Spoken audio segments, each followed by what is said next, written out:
نحمده ونصلي على رسوله الكريم أما بعد فأعوذ بالله من الشيطان الرجيم بسم الله الرحمن الرحيم وإذا رأيت الذين يخوضون في آياتنا فأعرض عنهم حتى يخوضوا في حديث غيره وإما ينسينك الشيطان فلا تقعد بعد الذكرى مع القوم الظالمين وما على الذين يتقون من حسابهم من شيء ولكن ذکر لعلهم يتقون وذر الذين اتخذوا دينهم لعبا ولهوا وغرتهم الحياة الدنيا وذكر به أن تبصر نفس بما كسبت ليس لها من دون الله ولي ولا شفيع وإن تعدل كل عدل لا يؤخذ منها أولئك الذين أبصروا بما كسبوا لهم شراب من حميم وعذاب أليم بما كانوا يكفرون صدق اللہ العظیم۔ فرمایا کہ وَإِذَا اور جب رَأَيْتَ الَّذِينَ آپ دیکھیں الَّذِينَ ان لوگوں کو يَخُوضُونَ فِي آیاتنا جو ہماری آیتوں کے ساتھ مذاق کرتے ہیں، استہزاء کرتے ہیں، کھیل کرتے ہیں، فَأَعْرِضْ عَنْهُمْ ان سے آپ اعراض کریں، ان سے علیحدہ ہو جائیں، ان کے پاس نہ بیٹھیں، حتیٰ یخوضوا فی حدیث غیری یہاں تک کہ جب تک وہ کسی دوسری بات کے اندر مشغول نہ ہو جائیں، وَإِمَّا يُنْسِيَنَّكَ الشَّيْطَانُ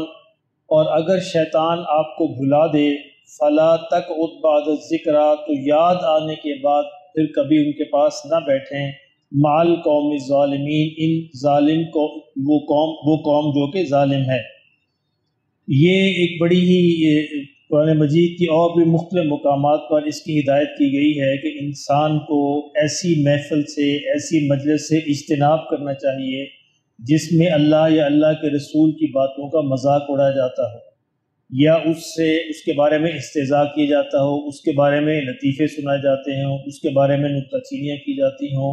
تو اللہ نے فرمایا کہ ان سے آپ الگ ہو جائیں، ان کے اندر شامل نہ ہوں۔ پہلی بات تو یہ ہے کہ جب اس طرح کی محفل کے بارے میں یہ معلوم ہو کہ وہاں پہ اس طرح کے لوگ بیٹھتے ہیں، وہ محفل کا سٹائل اس طرح کا ہے، تو وہاں جانا ہی نہیں چاہیے، اس کے اندر شامل ہی نہیں ہونا چاہیے، اور اگر کسی مجبوری سے شامل ہو جائیں تو آپ نے فرمایا اعراض کریں، ان سے بچ کر رہیں، ان کے اندر ان کی باتوں میں شمولیت اختیار نہ کریں۔ اور اگر کبھی شیطان بلا دے، بھولے سے انسان چلا جائے، یہ نبی صلی اللہ علیہ وسلم کے بارے میں تو ہم نہیں کہہ سکتے، یہ ممکن ہی نہیں کہ شیطان آپ کو بلا دے، یہ اصل میں عام مسلمانوں ہی کو خطاب ہے کہ عام مسلمان جو ہیں اگر کبھی شیطان کے بہکاوے میں آ کر اس طرح کے مجلس میں شریک بھی ہو جائیں تو فوراً اللہ کا یہ فرمان یاد آ جائے تو اٹھ جائے وہاں سے، کیونکہ صحبت کے، مجلس کے، محفل کے بہت زیادہ اثرات ہوتے ہیں، انسان اپنے آپ کو ان اثرات سے بچا نہیں سکتا،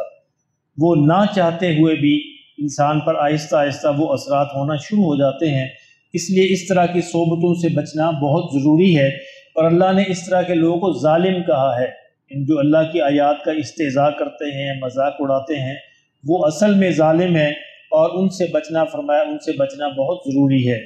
وَمَا عَلَى الَّذِينَ يَتَّقُونَ مِنْ حِسَابِهِم مِّن شَيْءٍ فرمایا البتہ وہ لوگ جو تقوی اختیار کرتے ہیں ان پر کوئی حساب نہیں ہے ان کا، یعنی ان ظالم لوگوں کا حساب ان کے ذمے نہیں ہے، ان سے نہیں اللہ پوچھے گا۔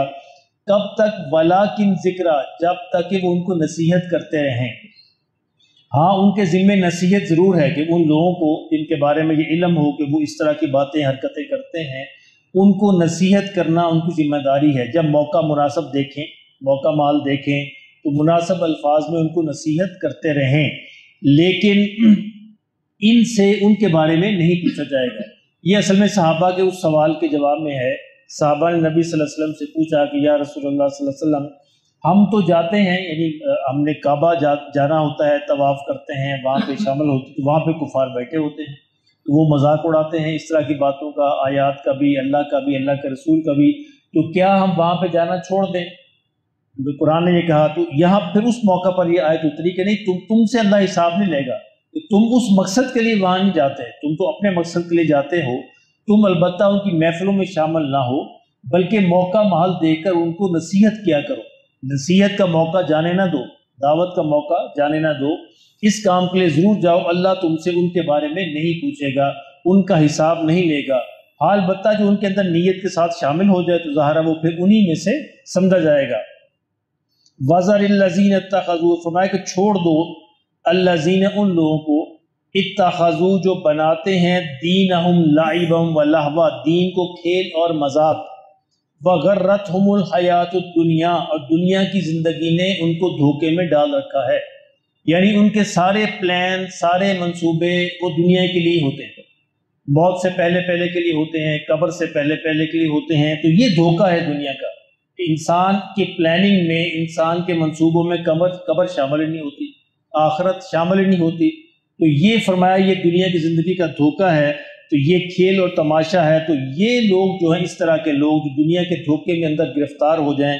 ان کا انجام بھی کچھ اچھا نہیں ہے۔ یعنی آپ اندازہ لگا لیں، اپنے ارد گرد دیکھیں، آپ کو کتنے لوگ ملیں گے، 100 میں سے 99 ایسے ملیں گے جن کو آخرت یاد نہیں ہوگی عام طور پر، اللہ ماشاء اللہ، اللہ ہمارے حال پہ رحم فرمائے۔ یعنی کبھی کسی نے یہ بات نہیں کی ہوگی میرا آخرت کی اچھا بنانے کا یہ منصوبہ ہے، یہ پلان، یہ تو باتیں کیونکہ میرا مکان بنانے کا یہ منصوبہ ہے، پلاٹ کا یہ منصوبہ ہے، دکان کا یہ منصوبہ ہے، فلاں کا یہ منصوبہ ہے۔ یعنی جب 60 برس کی عمر ہو گئی، یعنی گزر گئے، لیکن کبھی سوائے 2-4 لوگوں کے اس پوری زندگی میں لوگ نہیں ملے جنہوں نے کوئی ایسے منصوبے پیش کیے ہوں کہ جی ہمارا وہ جو ہے صدقہ جاریہ کا یہ منصوبہ ہے، نیک ویلفیئر کا یہ منصوبہ ہے، فلاں کا یہ منصوبہ نہیں۔ سب کی سوئی پلاٹ دکان مکان پہ گھومتی، پلاٹ دکان مکان، پلاٹ دکان مکان، بس پلاٹ لے لوں، دکان بنا لوں، مکان بنا لوں، یہ کر لوں، بچوں کو یہ کر لوں، بچوں کو یہ کر لوں، اسی کے گرد سوئی گھومتی رہتی ہے، اسی سے آغاز ہوتا ہے اور اسی پہ اختتام ہو جاتا ہے۔ یہ ہے دنیا کا دھوکہ۔ دنیا کے دھوکے میں انسان، اس کے اندر پلاننگ ہونی چاہیے، یا تو انسان خود یہ کوشش کرے کہ میں کوئی ایسا پھل ایسا لگا دوں اپنا صدقہ جاریہ جو میرے بعد پھل دیتا رہے، اور یا پھر صدقہ جاری جہاں پہ موجود ہے ان کے اندر شمولیت اختیار کرے کسی نہ کسی درجے میں، تاکہ اس کا حصہ موت کے بعد بھی ہو جائے۔ اور یہ یقین جانیے کہ 100 میں سے 99 لوگ ایسے ہیں کہ جن کے بچے مرنے کے 2 4 6 مہینے بعد بھول جائیں گے، بالکل یاد نہیں۔ یعنی کتنے لوگ میں نے ایسے دیکھے جن کو اپنے باپ کی قبر پر کتبہ لگانے کی بھی توفیق نہیں،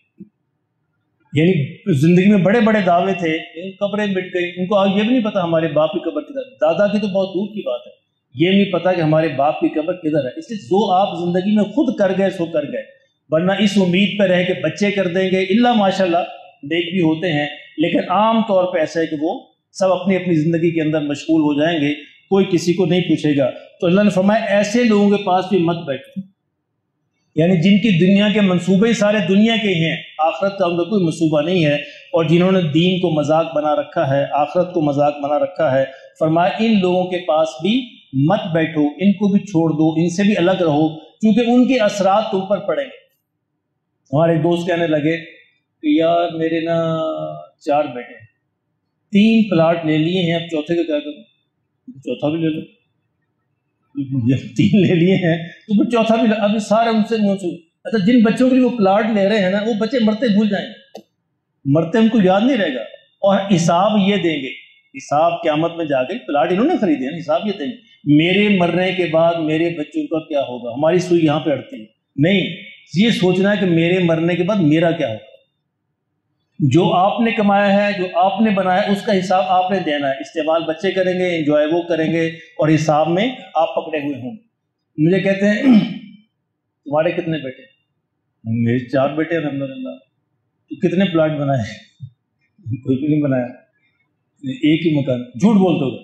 اب دوسروں کو جھوٹ نظر آتا ہے، میں قسم تو کھانے نہیں چاہیے، قسم کھا سکتا ہوں، ایک مکان، وہ بھی ایک درمیانے درجے کے، اس کے علاوہ کوئی نہیں، کوئی دکان نہیں ہے، کوئی پلاٹ نہیں ہے، کوئی جائیداد نہیں ہے، کوئی زمین نہیں ہے، لیکن الحمدللہ ثم الحمد زندگی بڑی اچھی گزر رہی، بڑا خوش ہوں، زندگی بڑی اچھی گزر رہی ہے، اور یہ مرنے پہ بھی آسانی ہو گئی، کوئی ارد گرد کی بارڈریں والی کوئی ایسی چیزیں نہیں ہیں۔ لیکن انسانوں کو سمجھ نہیں آتی، اس طرح گرفتار ہو گئے ہیں، ان کو یہ بات سمجھ نہیں آئی۔ میں نے بڑا سمجھانے کی کوشش کی، ان کو یقین ہی نہیں آیا کہ یہ بندہ جھوٹ بولتا ہے،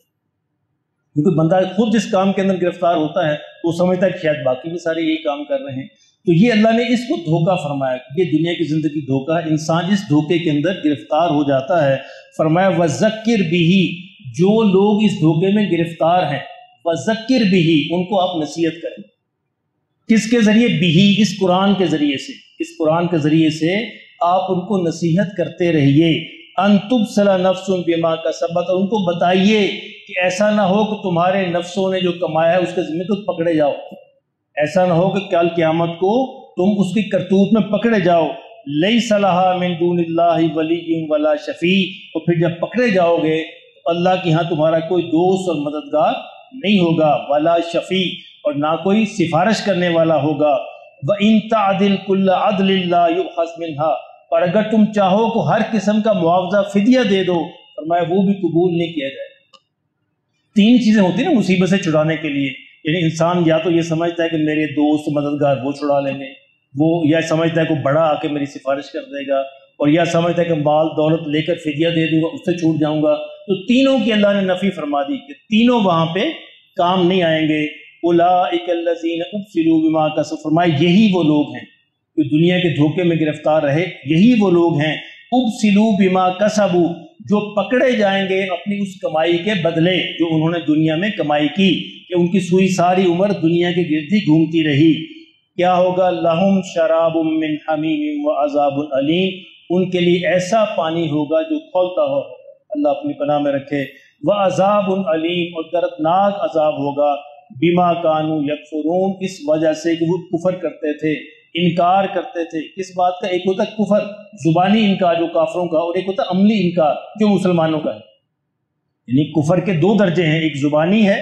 اور جو جیسے زبان سے سارے جو کافر انکار کرتے ہیں، اور ایک عملی انکار، زبان سے تو نہیں کہتے لیکن عمل جو ہے اس کے بالکل مخالف کھڑا ہوتا ہے۔ اللہ پاک ہمیں اس کی سمجھ نصیب فرمائے، اور اللہ ہمیں اس کا خوف اور شوق نصیب فرمائے کہ ہمیں آخرت میں جانا ہے اور بالآخر ہمیں وہاں پہ حساب دینا ہے، اور اس کے لیے کوئی کمائی ساتھ لے کے جانا ہے۔ بندہ جاتا ہے دوسرے ملکوں میں جاتا ہے تو وہاں کی کرنسی ساتھ لے کے جاتا ہے، کیونکہ وہاں پہ روپیہ نہیں چلے گا، ڈالر چلیں گے، درہم چلیں گے، دینار چلیں گے، جس ملک میں جائے گا تو وہاں کی کرنسی ساتھ لے کے جاتا ہے۔ لوگ حج عمرہ کرنے جاتے ہیں تو ریال ساتھ لے کے جاتے ہیں، روپے تو نہیں چلیں گے۔ تو آخرت کی کرنسی اعمال ہے، آخرت کی کرنسی اور کچھ نہیں ہے، آخرت کی کرنسی اعمال ہے۔ جو بھی کما لیا جہاں پہ، جو بھی عمل کما لیا وہی آخرت میں کام آئے گا، اور وہاں لینا دینا بھی حضور نے فرمایا کہ اعمال سے ہوگا۔